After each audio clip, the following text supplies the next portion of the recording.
तू bag pack का करतेस? तू कुठे निघालीस का? काही नाही हो कौशिकी मॅडम, तुम्ही सांगा, तुम्ही इकडे काही काम होतं? हो म्हणजे ॲक्च्युली मला तुम्हा दोघांशीही जरा बोलायचं होतं. केदार कुठे आहे? त्याला पण बोलवतेस का? तो गेलाय वॉशरूमला आणि 2 तास तरी तिकडनं बाहेर पडेल असं काही वाटत नाहीये मला. तुम्ही बोला ना, काय झालं? काही सिरियस नाहीये ना? नाही नाही अगं, काही सिरियस नाही आहे. फक्त एक गोष्ट तुमच्याशी डिस्कस करायची होती. तुझं आणि केदारचं पुन्हा लग्न लावून देण्याचा विचार आला आमच्या मनात. लग्न? आमचं? पण आमचं लग्न? हे बघ तारिणी, मला माहिती आहे तुमचं लग्न झालंय, पण तुमचं लग्न कोर्टात झालंय ना. त्यानिमित्ताने सगळ्यांच्या समोर तुमचं लग्न होईल, सगळे एन्जॉय करतील. आणि तारिणी, लग्न म्हणजे फक्त 2 सह्या नसतात. लग्नाचे विधीसुद्धा तेवढेच महत्त्वाचे असतात आणि ते सुद्धा पूर्ण झाले पाहिजे. आणि हे बघ, मला माहिती आहे एक मुलगी म्हणून तुझी सुद्धा फार स्वप्न असतील, त्यानिमित्ताने ती सुद्धा पूर्ण होतील.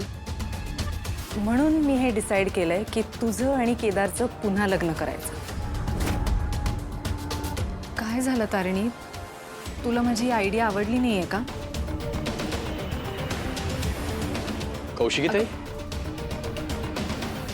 केदार, बरं झालं तू आलास. ॲक्च्युली मी तारिणीला सांगत होते की माफ करा कौशिकी मॅडम, पण मला हे मान्य नाहीये. मी या लग्नाला तयार नाहीये. लग्न? हे काय मध्येच? अरे नाही केदार, ॲक्च्युली ती माझीच आयडिया होती. म्हणजे मला असं वाटलं की देवाब्राह्मणाच्या साक्षीने सगळ्यांसमोर तुमचं लग्न व्हावं. म्हणजे सगळे तुमचं लग्नही बघतील, सगळे सेलिब्रेट करतील, एन्जॉय करतील. पण तारिणीला... कौशिकी मॅडम, प्लीज रागवू नका माझ्यावर, पण मी या माणसाशी पुन्हा लग्न करू शकत नाही.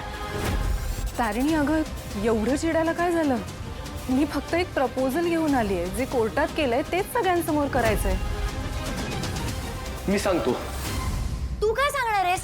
मी सांगते ना.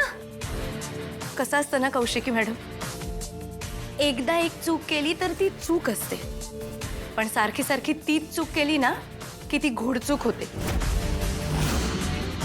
आणि मला तुमच्या भावाशी पुन्हा लग्न करून घोडचूक करायची नाहीये. घोडचूक म्हणजे?